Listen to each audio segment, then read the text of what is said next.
In this tutorial, I am going to show you how to add and edit axis titles in Google Sheets so your charts look clear and professional. Don't forget to like and subscribe for more quick tips. First, open your Google Sheet and make sure you already have a chart created from your data. Now, click once on your chart. This will open the chart editor panel on the right side of your screen. Next, switch to the Customize tab. Then, scroll down until you find the option called Chart and Axis Titles. Click on it and you'll see a drop-down where you can choose which title you want to edit.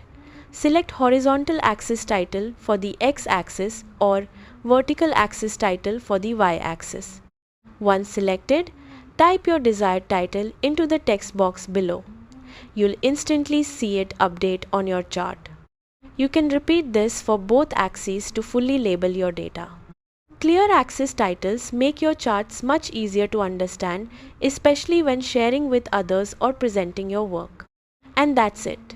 With just a few clicks, your charts become cleaner, clearer, and more professional. If this helped you, give it a like, drop a comment, and subscribe for more quick and practical tutorials.